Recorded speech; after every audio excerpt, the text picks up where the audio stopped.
Good morning and welcome to Church at Home with Rachael for Tuesday, the 28th of September. I just can't believe how quickly time is flying. I love this time of year. I'd like to talk to you a little bit today about road trips and prayer. As you may know, I have been driving back and forth a lot to Edmonton in the last couple of weeks. And today is my second last day of going back for the teachings with Elder Russell. And when I started these road trips, it's about 2.25 hours if I go, straight there. Now, I'm 50 and I drink a lot of coffee and tea, so you got to stop every once in a while, either stop in Viking or Tofield to use the facilities. But so it really turns into more like a 2.5 hour drive. That being said, it is autumn. And while we don't have the colors that we would have in Ontario and in Nova Scotia, the trees are turning and the fields are being cultivated and combined and all those things that I don't understand yet about farming, but things are changing, like palpably changing. Every day there's something different. The geese are flying in different directions and the birds are changing. Even the animals that I see from time to time, everything seems to be shifting its pattern, preparing for something. And isn't that really what autumn is? A season of preparation, a preparation to slow down, a preparation to hibernate or to hunker down a little bit and just be, to recuperate from the year we've had. This is a season of gathering and preparing, and it's a beautiful time to really be present to the Creator and listen to the sounds around us. So listening is something I love to do. And in particular, I love listening to country music. I am a huge country fan. And coming out here, I thought this was going to be, the epicenter of country music. And in town, in Wainwright, I can't get any country stations in my house. It's kind of a frustration. However, I do have Sirius XM, and so I can get any country station I want, really, either in my house on my phone or in my car. And so I started these trips to Edmonton, and it's like, oh, this is going to be a sing fest. I can listen to whatever country I want. I'm in the car by myself. I can sing my fool head off and nobody can hear me. And it's going to be great. So, doing a lot of listening to prime country, that country from the 80s and 90s that I sort of grew up on. Listening to the Y2K country, the 2000s and 2000 and up to 2015, and then listening to the highway, which is the more current stuff, and getting caught up on the things I've missed. It's been great. And then I realized last week as I was driving that I was turning my radio off. And I was listening differently. I was paying attention to the different things, like going back and forth every day. You start to see the different colors. And then I went Monday and Tuesday and then didn't go back until, then that first week went back on the Friday. And then back Monday and Tuesday, and realizing that even just a day or two in between, so much has changed. The Creator, God, is working this incredible creative artistic magic that is the science of creation, that is all of the beauty and wonder of everything that happened when God said, "Let there be." And there is. And it's glorious. It's absolutely glorious. And I found myself listening and hearing voices. Now, not that weird kind of like go see a doctor voices, but hearing voices from the past, hearing my grandfather's voice and my grandmother's, hearing people that I haven't thought of in years, listening to advice that was given to me. And I'm hoping, hearing the voice of God speaking to me now, encouraging me through things that I'm seeing, through books that I'm reading, through articles I've read online, things that are encouraging me to interpret the signs of the times. The animals, even nature itself, interprets the signs of the times. They're preparing for the winter. And if we pay close attention, we could probably discover whether this is going to be a hard winter or an easy one, a long one or a short one, by paying attention to the animals who are so closely connected to the Creator's creation.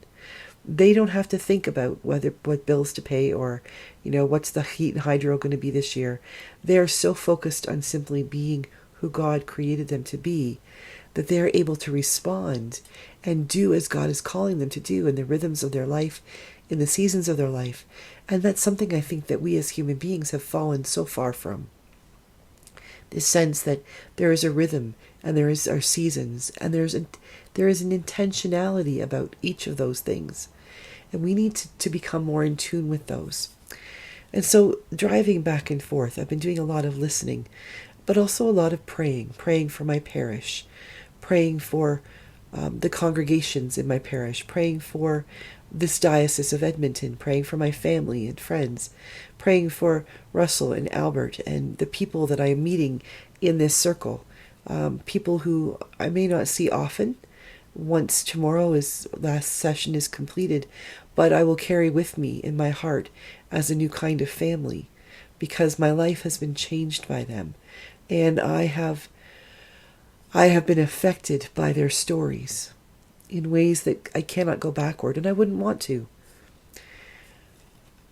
These long road trips, this 2+ hours on the road without turning on the radio,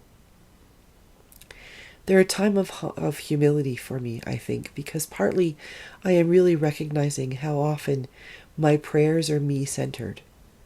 I'm worried about myself, my health. I'm worried about my family, my husband, my stepkids, my mom and dad and my sisters and their families and my in-laws and, and on and on and on. And God is so very patient. I do that litany from here to Fabian of all of the stuff that I'm concerned about for me. And then I get to Fabian and I get past Fabian. And if you know the area, you go down into the valley and it's like this divine wake-up call. It's just so glorious. And it's just this incredible reminder that everything is in the Creator's hands. God is taking care of everything. And there is not one thing that could happen to me or to someone that I love that God is not already aware of. And God already doesn't have God's hand in there. And even if it's something difficult or something hard, we can deal with it because we have God with us. That's the gift of driving through Fabian and dipping down into the valley. And then as I drive back up out of the valley and continue on the highway, on Highway 14, heading toward Edmonton, heading toward Viking and Bruce and Tofield, the fields open up and there's this glorious horizon that you can see for so far. And there's just a reminder that our vision, our dreams, our prayers can only go as far as we can see. But God can see well beyond that. God sees all of it. God sees where I'm going. God sees where I'll go next. God sees where I'll go after that. And I can't know that. But I have to trust that God does. And that this time of driving into Edmonton is an opportunity for me to pray and to let go and to really trust God, that whatever is happening, if I relax and allow God to walk with me through this, all things shall be well. It may not look obvious in the moment, but in the long run, in the end, all of these things will be things that God is taking care of. God is in control of. I can't micromanage it. I shouldn't. I should just embrace it and appreciate it and be with it. This road trip, these road trips into Edmonton, they have been such a gift of prayer and patience and hope and opportunity.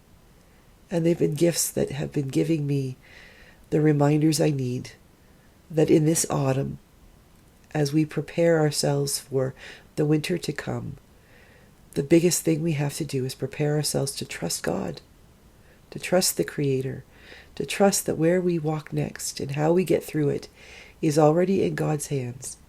And God already knows how it will work out. We just have to trust and follow and pray and listen. And be ready to take that road trip when God says, pack your bags. We're hitting the road. Have a wonderful day, everybody. I'm about to get ready for a Zoom pastoral call for the hospital and then on the road to Edmonton for my second last teaching. And I pray that your day will be as blessed as mine is. I will see you again tomorrow for Church at Home with Rachael on Wednesday. God bless.